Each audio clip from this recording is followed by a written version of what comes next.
As I sit here, trying to gather my thoughts and find the right words to recount that dreadful night, a shiver runs down my spine. It all began innocently enough, a budding romance with the girl next door. I had lived in my quaint suburban neighborhood for years, never really knowing much about her until that fateful day when our paths crossed in the most unusual way. Her name was Emily, a name that now sends chills down my spine. She was a shy, introverted girl who rarely ventured outside. I would see her occasionally, glimpses through her bedroom window, or the few times she would step out to collect her mail. She had an air of mystery about her, something that intrigued me.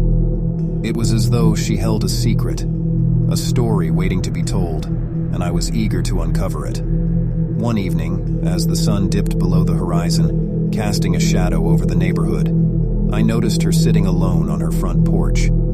I mustered up the courage to approach her and strike up a conversation. Our initial awkward exchanges slowly evolved into meaningful talks, and before I knew it, we were spending more and more time together.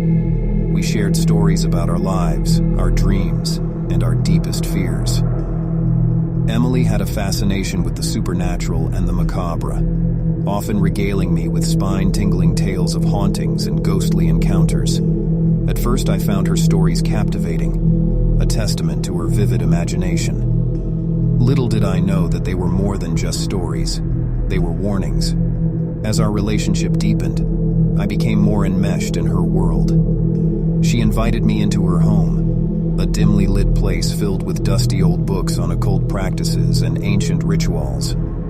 I should have been alarmed, but instead, I was drawn further into the abyss, convinced that it was all just a quirky hobby of hers. One night, she asked me to join her in a peculiar ritual. It involved lighting candles, drawing strange symbols on the floor, and chanting words in a language I couldn't understand. Emily assured me it was all for fun, a way to bond as a couple. I reluctantly agreed, thinking it was nothing more than a harmless game. But as the ritual progressed, the air grew heavy with an eerie stillness. Shadows danced on the walls, and the room seemed to grow colder by the minute. Emily's eyes, once warm and inviting, turned vacant and glassy. I wanted to stop, to flee, but I felt paralyzed, unable to control my own body. Suddenly, a presence filled the room, something malevolent and ancient. I heard whispers, incomprehensible voices that seemed to emanate from the very walls themselves. Emily's chanting grew louder and more frenzied, and I could see fear in her eyes, a fear that mirrored my own. In that moment, a figure materialized in the center of the room, a ghastly specter with hollow eyes and a malevolent grin. It seemed to beckon me, to pull me toward it. I fought with every ounce of my being, but I couldn't break free from the invisible bonds that held me. The room erupted into chaos. Objects flew through the air, shattering against the walls, and the candles flickered violently. Emily's chants grew desperate, her voice cracking with terror. The entity drew closer, its cold, bony fingers grazing my skin. Just as I thought I would be consumed by the darkness, a blinding light filled the room. The entity let out an otherworldly shriek and dissipated into nothingness. I collapsed to the floor, gasping for breath, while Emily sat nearby, trembling and wide-eyed. We never spoke of that night again, and our relationship slowly withered away.